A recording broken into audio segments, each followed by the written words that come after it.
আসসালামু আলাইকুম। কেমন আছেন সবাই? আজকে আমরা ধান খেতে কারেন্ট পোকা এবং মাজরা পোকার সমাধানের জন্য যে ওষুধটি ব্যবহার করতে হয় সেই ওষুধটি ব্যবহারের জন্য স্প্রে মেশিন নিয়ে যাচ্ছি। ওষুধ আগেই কিনে রেখেছিলাম,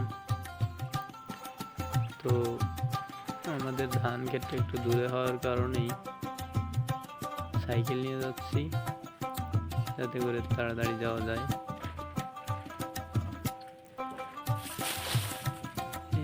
এই স্প্রে সাধারণত সকালে এবং বিকালে করাটাই বেশি উত্তম, কারণ তখন কুয়াশা থাকে। কুয়াশার মধ্যে স্প্রে করা ভালো, তাহলে ফলাফলটা ভালো পাওয়া যায়।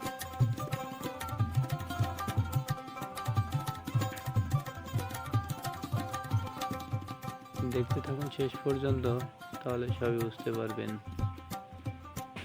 আমরা ধান ক্ষেতের কাছাকাছি চলে আসছি, সাইকেলটা রেখে এবার ধান ক্ষেতের দিকে রওনা হলাম।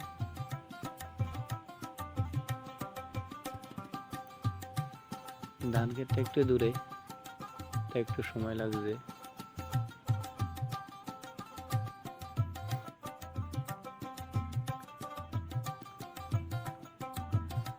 আর অল্প একটু গেলে আমাদের ধান ক্ষেত চলে আসছে।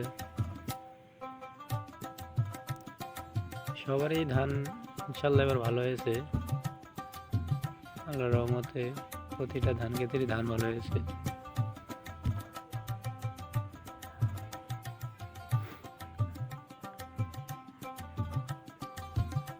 কিছুদিনের মধ্যে ধানগুলো পেকে যাবে। আমাদের ধান মূলত মাজরা পোকায় কেটে দিয়েছে অনেকখানি, যার কারণে স্প্রেটা অনেকক্ষণ হাঁটার পর আমরা আমাদের ধান খেতে চলে আসছি। তো এবার আমরা ধান দিতে ওষুধ দেবো, যার জন্য আমাদের পানিটা যাইতে হবে, পানি দরকার ওষুধ মিক্স করার জন্য। তো চলেন পানি দিয়ে দেবো। তো আমাদের প্রথমত ওষুধগুলো মিক্স করতে হবে। ওষুধগুলো খুবই ভালো, আপনারাও দেখে নিতে পারেন।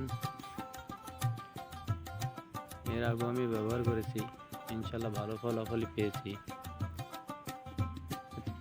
3 রকমের ওষুধই একসাথে মিক্স করে নিতে হবে, ভালোভাবে মিক্স করতে হবে।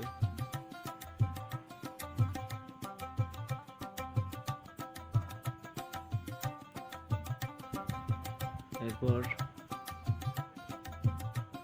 3 ভাগের 1 ভাগ ড্রামে দিয়ে পানি ভর্তি করে স্প্রে করতে হবে।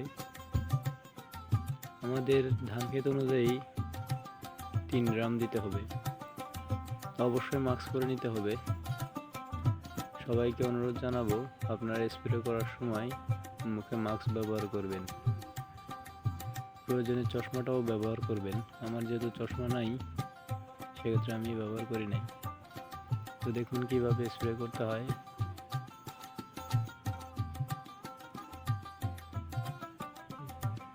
আস্তে আস্তে স্প্রে করবেন যাতে সব জায়গায় ওষুধটি প্রবেশ করতে পারে।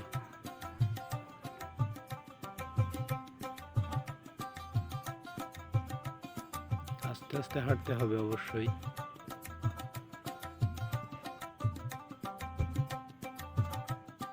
যাতে করে ধান ক্ষেতের কোনো ক্ষতি না হয়।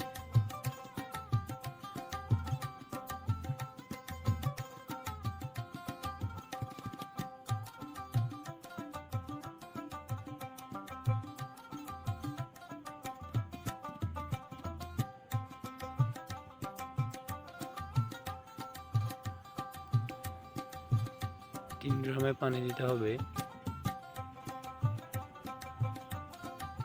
এবং 3 ড্রামে ওষুধ সমান পরিমাণ দিতে হবে, তাহলে স্প্রেটা ভালো হয়।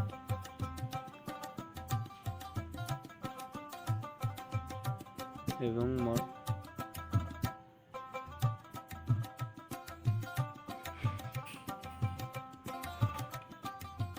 পোকাগুলো ভালোভাবে মারা যায়।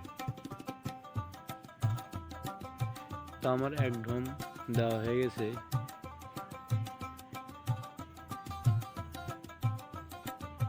আবার আরেক ঢোম নেওয়ার জন্য আমি আসলাম। ভিডিও শর্ট করার জন্য দেখালাম না বিষয়গুলো। তা আমি পানি আবার পুনরায় এবং ওষুধ পুনরায় নিয়ে স্প্রে করতে চলে গেলাম।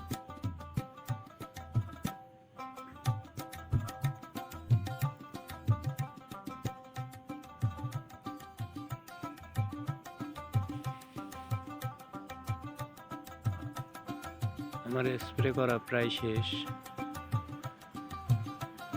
ভিডিও শর্ট করার জন্য সম্পূর্ণ ভিডিওটা দেখালাম না। তো আমাদের ওষুধ দেওয়া শেষ আজকের মতো। এরপরে দেখা যাক কি হয়। আল্লাহ হাফেজ।